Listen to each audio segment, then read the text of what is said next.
Selamat pagi Bapak dan Ibu, para devosan kerahiman ilahi. Bacaan hari ini dari buku harian Santa Faustina, nomor 178 sampai dengan 180. Hari ini kami memulai probasi yang ketiga. Kami bertiga bertemu di kamar Muder Malgorzata, sedangkan suster-suster yang lain menjalani probasi mereka di novisiat. Muder Malgorzata membuka pertemuan dengan suatu doa dan menjelaskan kepada kami rangkaian acara yang ada dalam probasi ketiga, dan kemudian berbicara mengenai betapa besarnya rahmat kaul kekal. Tiba-tiba aku mulai menangis keras. Serta-merta segala rahmat Allah tampak di hadapan mata jiwaku. Dan aku melihat diriku sedemikian malang dan tak tahu terima cinta terhadap Allah.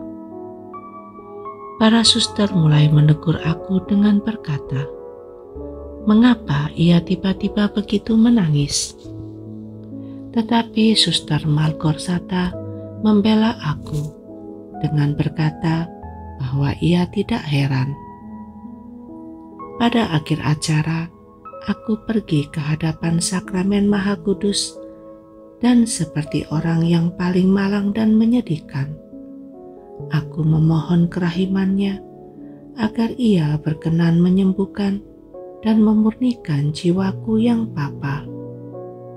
Saat itulah aku mendengar suara ini, "Putriku, semua kepapaanmu sudah hangus dalam nyala cintaku, ibarat satu tunas kecil yang sudah hangus dalam api yang berkobar-kobar.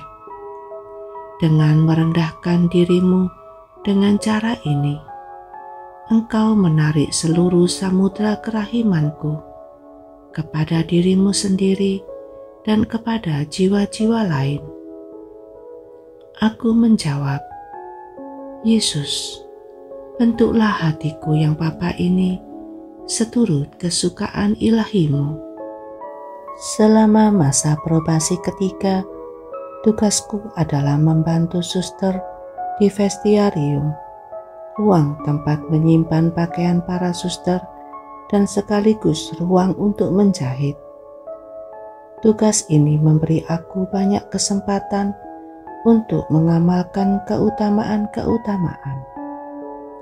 Kadang-kadang aku harus mengantar pakaian ke suster-suster tertentu 3 kali, dan masih ada juga yang tidak memuaskan mereka.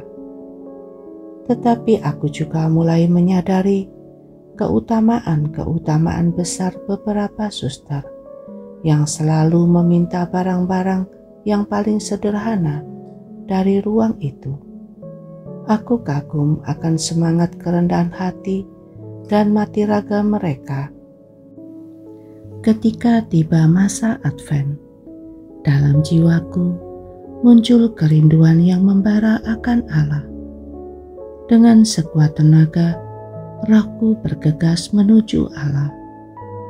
Pada waktu itu, Tuhan memberiku terang cemerlang untuk mengenal sifat-sifatnya.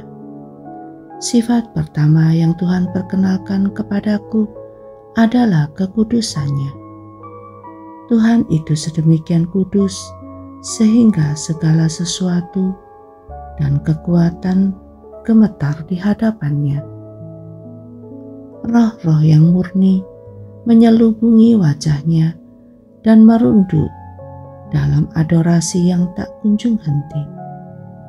Dan hanya dengan satu kata mereka mengungkapkan hormat yang paling tinggi, yakni kudus. Kekudusan Allah dicurahkan ke atas gereja dan ke atas setiap jiwa yang hidup di dalamnya. Tetapi dengan tingkat yang berbeda-beda, ada jiwa-jiwa yang sepenuhnya diilahikan oleh Allah dan ada juga yang hanya sekedar hidup.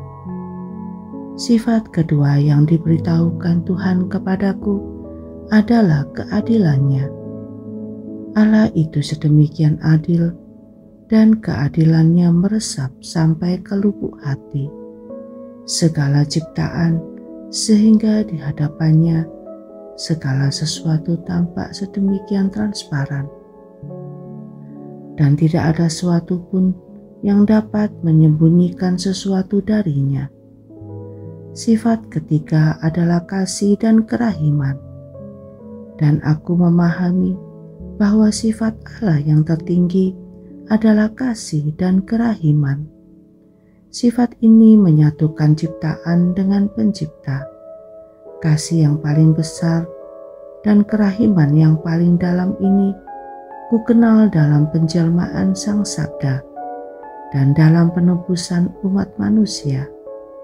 Dan disinilah aku menyadari bahwa inilah sifat Allah yang paling tinggi. Yesus, Engkau andalanku.